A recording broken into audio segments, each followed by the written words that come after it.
మనం ఎలా ప్రార్థన చేయగలుగుతాం? మనం మనలాగే ప్రార్థన చేయగలుగుతాం. నేను మీలాగా చేయలేను, మీరు నాలాగా చేయలేరు. మీరు నాలాగా చేయాలనుకోండి, నేను మీలోకి రావాలి. నేను మీలాగా చేయాలంటే మీరు నాలోకి రావాలి. అంతే కదండి అండి.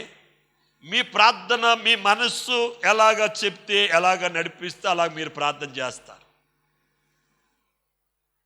నా ప్రార్థన నా మనస్సు ఎలాగో చెప్తే అలా నేను ప్రార్థన చేస్తాను. కానీ రెండో ప్రార్థన ఉన్నది, ఆత్మతో చేసే ప్రార్థన. ఈ ఆత్మతో చేసే ప్రార్థన మన చెప్పు చేతల్లో ఉండదండి. మన మనస్సులో ఉన్న ఉద్దేశం చొప్పున మనం ప్రార్థన చేయమండి. మన ఆలోచన చొప్పున ప్రార్థన చేయమండి. ఆత్మతో ప్రార్థన చేస్తే ఆ ప్రార్థన ఎలాగుంటుందో చూద్దామండి. చూడండి, పరిశుద్ధ గ్రంథములు అపోస్తులైన పౌలు రోమిలకు రాసిన పత్రిక 8వ అధ్యాయం 26వ వచనమండి. అటువలే ఆత్మయు మన బలహీనతను చూసి సహాయము చేయుచున్నాడు. ఎలయనగా మనము యుక్తముగా ఎలాగు ప్రార్థన చేయవలెను మనకు తెలియదు గాని ఉచ్చరింప సఖ్యము గాని మూలుగులతో ఆత్మ తాని మన పక్షముగా విజ్ఞాపన చేయుచున్నది. దేవునికి స్తోత్రం కలుగును గాక. హల్లెలూయా, హల్లెలూయా. మనము ప్రార్థన మనస్సుతో మనం ప్రార్థన చేయటం మొదలు పెడతాం. మన ప్రార్థన మనస్సుతో మనం ప్రార్థన చేసినప్పుడటండి, ఆత్మటండి మన బలహీనతను చూసి, ఏం చూసండి? మన బలహీనతను చూసి. అంటే మనం ఎలాంటి వాళ్ళమేనండి చెప్పండి? బలహీనులమే. పరిశుద్ధాత్మ ఇక్కడ ఏదో చెప్తుంది అనుకోండి, ఆ మాటకు లోబడమండి. దైవ సేవకుని మాటకు మనం లోబడం. దేవునికి స్తోత్ర. పరిశుద్ధాత్మకు మనం ఏం తెప్పించకూడదండి? కోపం తెప్పించకూడదు. అంటే మనం మౌనంగా ఉండాలి. ఆత్మ మనతో ఏం మాట్లాడుతుంది, దేని గురించి మనతో మాట్లాడుతుంది, ఏది మనం వదులుకోవాలి, ఏది మనం కలిగి ఉండాలి అనే దాని గురించి ఆత్మ మనతో మాట్లాడుతున్నప్పుడు దాన్ని చాలా జాగ్రత్తగా విని ఆకలింపు చేసుకొని ఆ ప్రకారంగా ఉండడానికి మనం ఏం చేయాలి? ప్రయత్నం చేయాలి. మనలో ఏముండకూడదు తెలుసండి? ప్రయత్న లోపం ఉండకూడదు. ప్రయోజనం దేవుడికి వదిలేయాలి. మనం చేయవలసింది ఏంటి? ప్రయత్నం. మన ప్రయత్నముల లోపం ఉండకూడదు. నువ్వు ఎప్పుడైతే మనస్సుతో ప్రార్థిస్తున్నావో నీ బలహీనతను చూసి, ఏం చూసండి? నీ బలహీనతను చూసి ఆత్మటండి నీలోకి వచ్చి, దేవునికి స్తోత్రం, ఆత్మ నీలోకి వచ్చటండి, ఆ ఆత్మటండి తానే ఉచ్చరింప సఖ్యము కాని మూలుగటండి. ఏమొస్తుందటండి? ఆత్మ మనలోకి వచ్చినప్పుడు ఉచ్చరింప సఖ్యము కాని మూలుగుతోను ఆత్మ తానే మన పక్షముగా మనము చేయవలసిన ప్రార్థన, మనము చేయవలసిన విజ్ఞాపన, ఆత్మ తానే మన పక్షముగా నిలబడి, అంటే మనలో ఉండి. ఎప్పుడండి? ఎప్పుడైతే నువ్వు మనస్సుతో ప్రార్థన చేయటం మొదలు పెట్టావో, ఎప్పుడైతే మనస్సుతో నువ్వు ప్రార్థిస్తున్నావో, ఆత్మ తానే నీలోకి వచ్చి ఉచ్చరింపు శక్యము కానటువంటి మూలుగుతోటండి మన పక్షముగా నిలబడి, మన పక్షముగా ఆత్మ ఏం చేస్తుందటండి? విజ్ఞాపన చేస్తుంది. దేవునికి స్తోత్రం. హల్లెలూయా, హల్లెలూయా. ప్రియమైనటువంటి ప్రార్థన ఏంటండి? మనస్సుతో చేసే ప్రార్థన, ఆత్మతో చేసే ప్రార్థన. నీవు మనస్సుతో చేసేది నీవు నీలాగే ప్రార్థన చేస్తావు. మరి ఆత్మతో చేసే ప్రార్థన నువ్వు ఎలా చేస్తావు? ఆత్మ ద్వారా చేసే ప్రార్థన ఉచ్చరింప శక్యము కానట్లు మూలుగటండి. ఈ ఆత్మ ఏం చేస్తుందండి? సంఘం కోసం ప్రార్థన చేస్తుంది, సంఘ పరిస్థితుల గురించి ప్రార్థన చేస్తుంది, దేశం గురించి ప్రార్థన చేస్తుంది, దేశ ప్రజల కోసం ప్రార్థన చేస్తుంది, అనేకుల రక్షణ కోసం ప్రార్థన చేస్తుంది, నశిస్తున్న ఆత్మల కొరకు ఏం చేస్తుంది? మూలుగుతుంది. పశువేదన కలిగి ఆత్మ. మనము మనస్సుతోటే ప్రార్థన చేస్తే మనము మనలాగే ఉంటాము. ఆత్మతో ప్రార్థన చేస్తే మనం ఏమవుతాం? రూపాంతరము చెందుతాము. చెప్పండి, నువ్వు రూపాంతరం చెందావా చెందలేదా? నువ్వు రూపాంతరం చెందావా లేదా? నువ్వు రూపాంతరం చెందలేదంటే నువ్వు ఎలా ప్రార్థన చేయట్లేదు? ఆత్మతో నువ్వు ప్రార్థన చేయట్లేదు. ఆత్మతో ప్రార్థన చేయట్లేదండి. నువ్వు ఎప్పుడైతే మనస్సుతో నువ్వు ప్రార్థన చేయటం మొదలుపెట్టావో, ఎప్పుడైతే దేవుని సన్నిధిలో నువ్వు ఎక్కువ గడుపుతున్నావో, యేసుక్రీస్తు ప్రభుల వారు కూడా తన శిష్యులకు ఒక మాట చెప్పాడు. మెలకువ కలిగి ప్రార్థన చేయండి అని చెప్తూ ఆయన ఒక మాట చెప్పాడు. నాతో కలిసి 1 గంట అయినా మీరు ప్రార్థన చేయలేకపోతున్నారా అన్నాడు. ఎవరితో కలిసి అండి? ఆయనతో కలిసి ఎంతసేపు అండి? 1 గంట అయినా. అంటే మినిమం మనం ఏం చేయాలండి? మినిమం 1 గంట అయినా మనము ప్రార్థన చేయాలి. 1 గంట అయినా మనము దేవునితోటి గడపాలి. మన మనస్సుల ఆలోచనలు చొప్పున కాదు, దేవుని యొక్క ఆత్మ ద్వారా ఆయన సన్నిధానంలో 1 గంట అయినా మనం ప్రార్థన చేస్తే మనం ఎలా ప్రార్థన చేయగలుగుతాం? ఆత్మతో ప్రార్థన. మన మనసుతో ప్రార్థన చేసినప్పుడు ఇంకా 5 నిమిషాలు అయిందా, 10 నిమిషాలు అయిందా, ఇంతసేపు చేశాను, అరగంట అయిందా, నేను చాలాసేపు నుంచి ఉన్నాను, ఇప్పటికి అరగంట అయిందా అనిపిస్తుంది. అయితే ఆత్మతో మనం ప్రార్థన చేసినప్పుడు గంటలు ప్రార్థన చేయడం. అప్పుడే 2 గంటలు అయిపోయిందా, అప్పుడే 3 గంటలు అయిపోయిందా, అప్పుడే 4 గంటలు అయిపోయిందా, అప్పుడే తెల్లారిపోయిందా? ఆత్మతో ప్రార్థన చేసినప్పుడు ఎలా ఉంటుంది? అప్పుడే ఇంత టైం అయిపోయిందా? మనసుతో ప్రార్థన చేసినప్పుడు ఇంకా టైం అవ్వలేదా, ఇంకా టైం అవ్వలేదా, ఇంకా అరగంట అవ్వలేదా, ఇంకా గంట అవ్వలేదా అనిపిస్తుంది అని మనసుతో ప్రార్థన చేసినప్పుడు. కానీ ఆత్మతో ప్రార్థన చేసినప్పుడు అప్పుడే ఎంత టైం అయిపోయిందా, అప్పుడే తెల్లారిపోయింది. ఆత్మతో నువ్వు ప్రార్థన చేస్తున్నప్పుడు నీకేం తెలియదండి? ఏం తెలియదు? చెప్పాలి. సమయం తెలియదు. మీకేం తెలుస్తుంది? మీకేం తెలుస్తుంది చెప్పండి అమ్మా. అమ్మలందరికీ దండాలు. మీకేం తెలుస్తుంది? సమయం తెలుస్తుంది. ఎందుకు తెలుస్తుంది? మీరు మనసుతో ప్రార్థన చేస్తున్నారు, మనసుతోటే ప్రార్థన చేస్తున్నారు కనుక మీలో ఏం జరగట్లేదండి? ఆత్మీయమైనటువంటి కార్యాలు మీ జీవితంలో జరగట్లేదు. దేవునికి స్తోత్రం, హల్లెలూయా. ఆత్మ కార్యాలు మీలో జరగాలంటే మీ ప్రార్థన ఎలా ఉండాలి? ఆత్మతో మీరు ప్రార్థన చేయాలి. దేవునికి స్తోత్రం కలుగును గాక. గట్టిగా చెప్తామా? గట్టిగా చెప్తామా? ఇంకా గట్టిగా చెప్పండి, హుషారుగా చెప్పండి, సంతోషంతో చెప్పండి, కేకలు పెడితే చెప్పండి గట్టిగా. హల్లెలూయా, హల్లెలూయా. దేవునికి మహిమ కలుగును గాక. ఆత్మతో మనము ప్రార్థన చేయుదుముగాక, ఆత్మతో ప్రార్థన చేయుదుగాక. నేను ఆత్మతో ప్రార్థన చేసేదను, నేను ఆత్మతో ప్రార్థన చేసేదను, నేను ఆత్మతో ప్రార్థన చేయదును అంటే నేను ఒక్కనే చేయాలి, మీరు చేయరా? నేను ఆత్మతో ప్రార్థన చేసేదను, నేను ఆత్మతో ప్రార్థన చేసేదను, మనస్సుతో ప్రార్థన చేసేదను, ఆత్మతో ప్రార్థన చేసేదను, మనస్సుతో ప్రార్థన చేసేదను, ఆత్మతో ప్రార్థన చేసేదను. మనస్సుతో ప్రార్థన చేసామనుకోండి, మనస్సుతో ప్రార్థన చేసామనుకోండి, నీకున్న రోగం పోద్ది. మనస్సుతో ప్రార్థన చేసామనుకోండి, నీ అప్పులు తీరతాయి.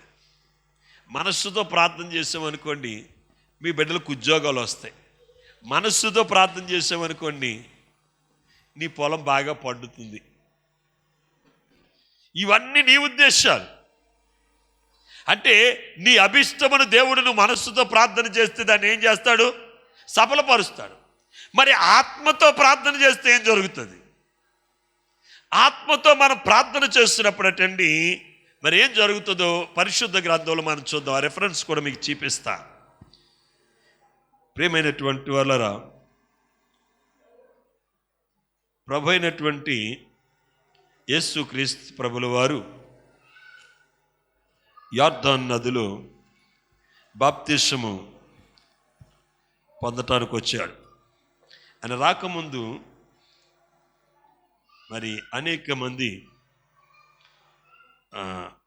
యోహాను అడుగుతున్నారు, అయ్యా నీవే క్రీస్తువా, మేము వేరొకరిని ఎవరినైనా వెతుక్కోవాలా అని అన్నట్టుగా ఈయనే క్రీస్తు అని చెప్తున్నారు. అప్పుడు యోహాను వారితో అంటున్నాడు, 16వ వచనం, లోకాసు వార్త 3వ అధ్యాయము 16వ వచనం. యోహాను నేను నీళ్లలో మీకు బాప్తీసం ఇచ్చుచున్నాను, నేను నీళ్లలో మీకు బాప్తీసం ఇచ్చుచున్నాను, అయితే నాకంటే శక్తివంతుడు ఒకడు వచ్చుచున్నాడు, ఆయన చెప్పుల వారను విప్పుటకు నేను పాత్రుడను కాను. అవును, ఆయన పరిశుద్ధాత్మలోను అగ్నితోను మీకు బాప్తీసం ఇచ్చును. దేవునికి స్తోత్రం. హల్లెలూయా. నేను ఆయనను కాదు, నా వెనకాల ఒక ఆయన వస్తున్నాడు, ఆయన నాకంటే శక్తివంతుడు, వెనకాల వచ్చినా సరే నాకంటే ముందుటి వాడైపోతాడు, ఆయన చెప్పులను విప్పుటకు కూడా నేను పాత్రుడను కాదు. ఎంత తగ్గింపండి. నేను నీళ్లతో మీకు బాప్తీసం ఇచ్చుచున్నాను, ఆయన మీకు ఎలాగిస్తాడు? అగ్నిలోను పరిశుద్ధాత్మలోను పరిశుద్ధాత్మలో.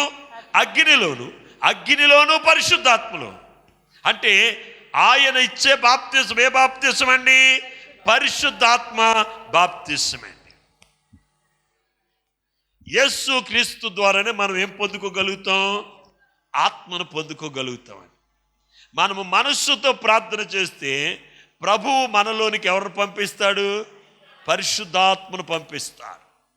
అప్పుడు ఆత్మతో మనం ప్రార్థన చేయగలుగుతాము, ఆత్మతో దేవుని సన్నిధిలో మనం ఉండగలుగుతామండి. అయితే ప్రియమైనటువంటి వారా, ఇక్కడ మనం చూసినట్లయితే యేసుక్రీస్తు ప్రభుల వారు యోహాను దగ్గరికి బాప్తీసం తీసుకోవడానికి వచ్చాడు. మరి వచ్చిన తర్వాత ఆయన బాప్తీసము పొందుచుండగా చూడండి, లోకాసు వార్త 3వ అధ్యాయము 21వ వాక్యము.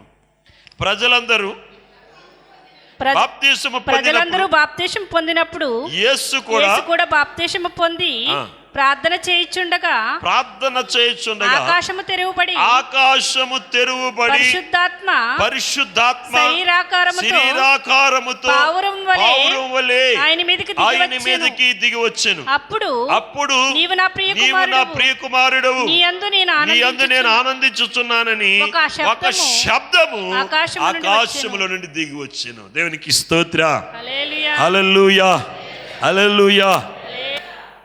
ప్రియమైనటువంటి వారరా, ఇక్కడ మనం చూసినట్లయితే మరి ప్రార్థన చేయుచుండగా ఏం చేస్తుండగానండి? ప్రార్థన చేయుచుండగా ఏం జరిగిందండి? ఆకాశము తెరువబడింది. ఏం చేస్తే తెరువబడ్డదండి? ఏం చేస్తే తెరువబడ్డది? మరి నువ్వు ప్రార్థన చేస్తే ఏమన్నా తెరువబడుతుందా? నువ్వు ప్రార్థన చేస్తే ఏమైనా తెరువబడుతుందా?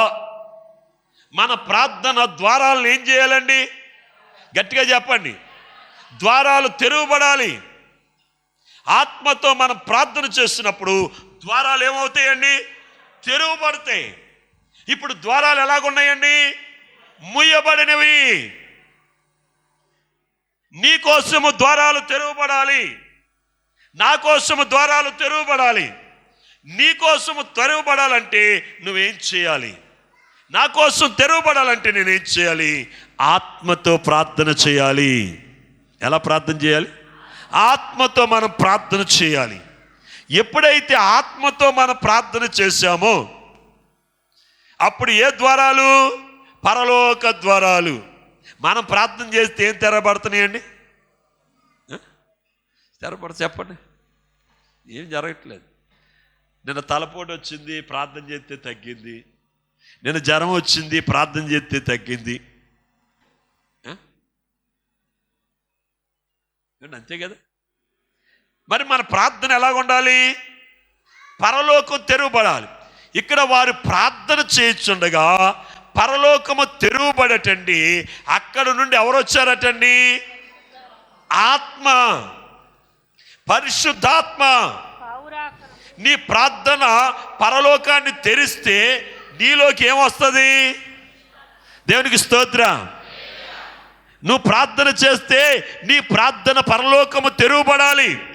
కొందరు కట్టండి, వారి పైన ఉన్నటువంటి ఆ పరలోకం ఎలాగుందట? ఎత్తడిలాగా ఉందటండి. ఎలాగుంది?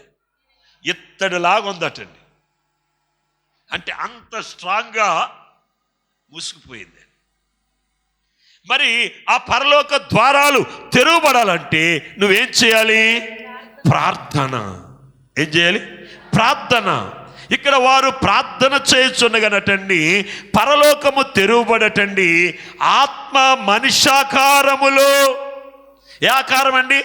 మనుష్యుని ఆకారములో పావురం వలె యేసయ్యలోనికి దిగి వచ్చింది. దేవునికి స్తోత్రం. హల్లెలూయా. నా ప్రార్థన పరలోకమును తెరిచి పరిశుద్ధాత్మను నాలోకి దింపునుగాక.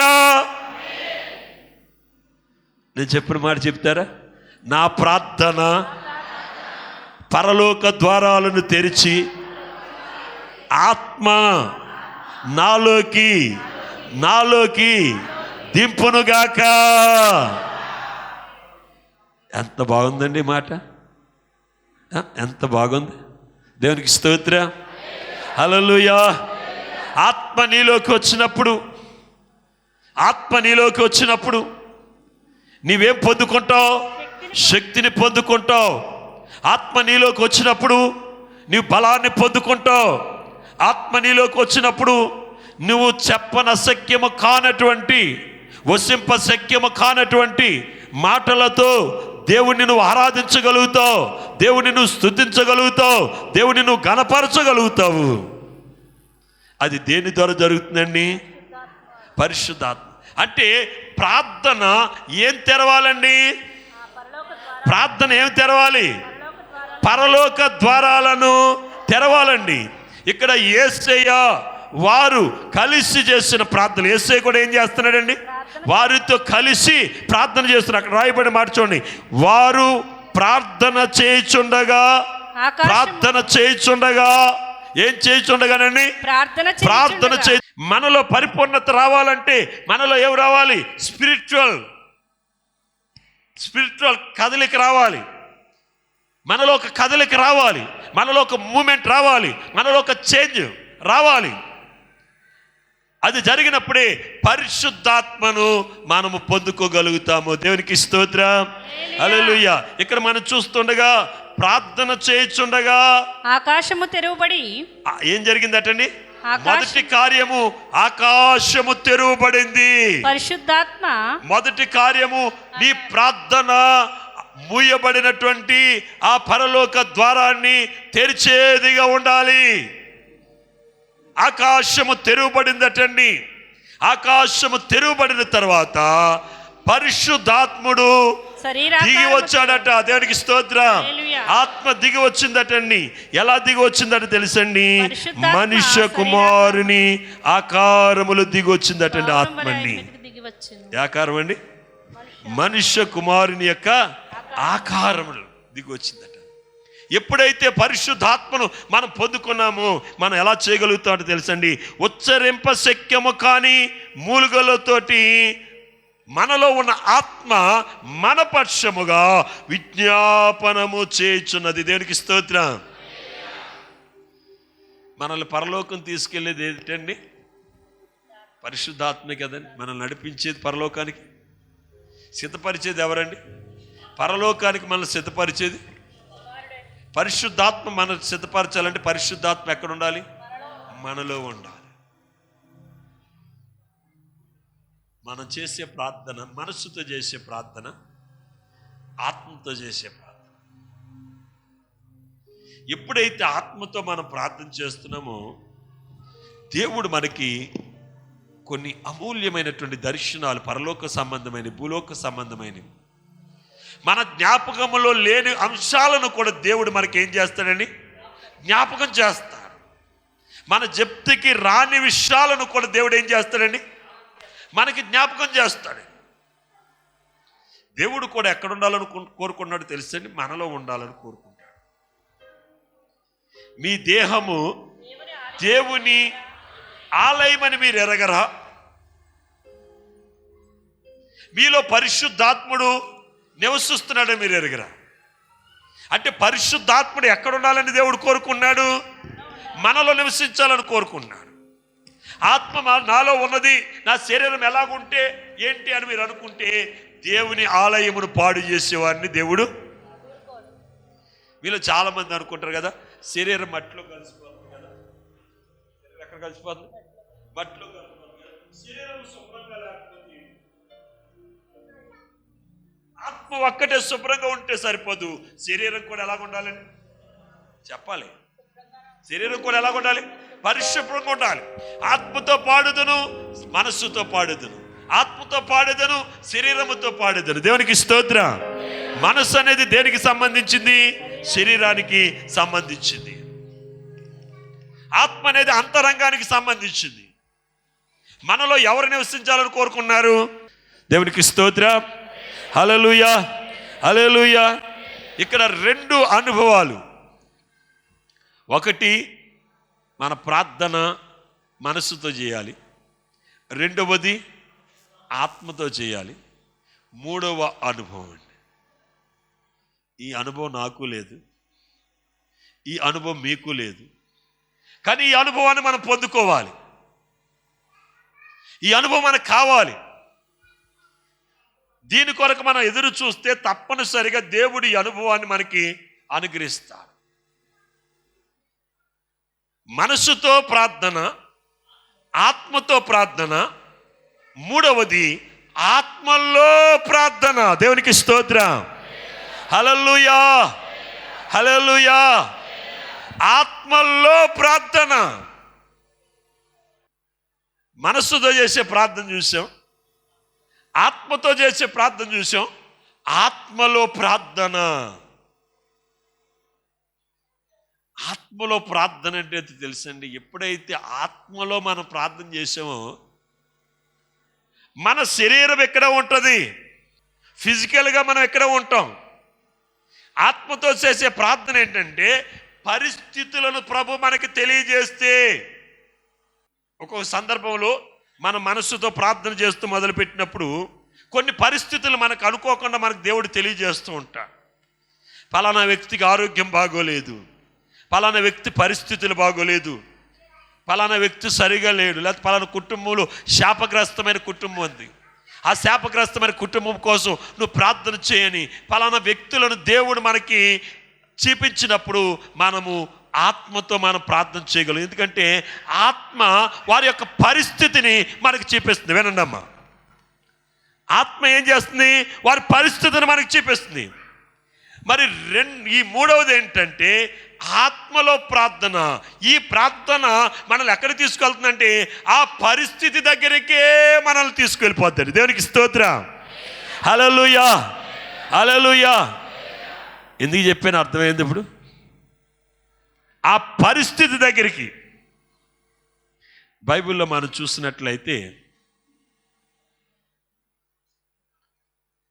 కొంతమంది శత్రురాజులు ఏం చేస్తున్నారో తెలుసండి? ఒక మేడ గదిలో కూర్చుని ఒక సిగరెట్ యోహాన్ని, ఏ యోహం అండి? ఒక సిగరెట్, ఒక సిఐడిస్ కమాండర్స్ వీళ్ళందరూ కూర్చుని మనం పలానా రాజ్యాన్ని కొట్టాలి అని ఒక సీక్రెట్ మీటింగ్ పెట్టుకుని వాళ్ళు అక్కడ మాట్లాడుకుంటుంటే ఎలీషా గారిని దేవుడు ఎక్కడికటండి? అక్కడికి తీసుకెళ్ళిపోయాడు. ఎక్కడికి తీసుకెళ్ళిపోయాడండి? ఎలీషా గారిని అక్కడికి తీసుకెళ్ళిపోయాడండి. అక్కడి నుంచో పెట్టాడు ఆయన. ఆ రాజులు, అధికారులు, ఆ సిఐడిస్ మాట్లాడుకున్న మాటలన్నీ కూడా ఎవరంటున్నారండి? ఎలీషా గారు అంటున్నారు. ఆయన ఉండడానికి ఎక్కడ ఉన్నాడు? షోమ్రోను పట్టణంలో, యొర్దాను నదీ తీరంలో అతను కుటీరంలో ఉన్నాడండి. కానీ అతనిలో ఉన్న ఆత్మ ఎక్కడికి వెళ్ళిపోయింది? ఎక్కడికి వెళ్ళిపోయిందండి? అక్కడికి వెళ్ళిపోయింది. వారు ఏం మాట్లాడుకుంటున్నారు అవన్నీ కూడా ఎవరికి చెప్తున్నాడు? ఇజ్రాయేల్ రాజుకి చెప్తున్నాడు. రాజా, పలానా వాళ్ళు ఇలాగ వస్తున్నారు, వాళ్ళ వ్యూహం ఇది. మరి శత్రువు యొక్క వ్యూహం మనకు తెలిసింది అనుకోండి, యుద్ధం ఏమైపోద్ది? సులువైపోద్ది. అంటే ఇప్పుడు ఈ ప్రార్థన ఏంటండి? ఆత్మల్లో ప్రార్థన. దేవునికి స్తోత్రం.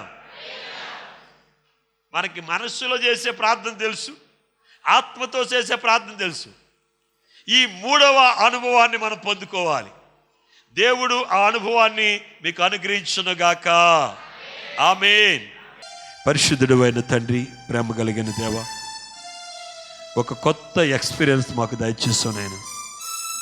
అవును నాయన, మేము ఇప్పటి వరకు మనస్సుతోటే మేము ప్రార్థిస్తున్నాము, ఆత్మతో మేము ప్రార్థన చేసి, ఆత్మలోనూ ప్రార్థన చేసి అనుభవాన్ని మీరు దయచేయండి.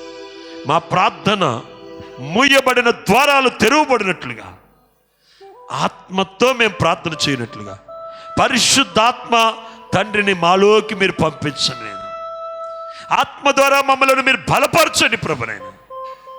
మేము పొందలేని ఉన్నతమైన ఉచ్చ స్థితిని మేము పొందడానికి మీరు సహాయం చేయండి. చిన్నపిల్లలు, యవనస్తులను దీవించండి, బలహీనులు బలపరచండి. ఈ లైవ్ ద్వారా ఎంతమంది అయితే ఈ కార్యక్రమాన్ని వీక్షిస్తున్నారు వారిని, వారి కుటుంబాలను మరి దీవించండి. అలాగే నేను 10వ తరగతి పబ్లిక్ పరీక్షలు రాయించిన ప్రతి ఒక్క బిడ్డను కూడా మీరు దీవించండి. నీ చేతులకు అప్పగిస్తున్నాం. వారికి చక్కని జ్ఞానమునివ్వండి, మంచి తెలివినివ్వండి, వివేకాన్నివ్వండి, జ్ఞాపక శక్తినివ్వండి.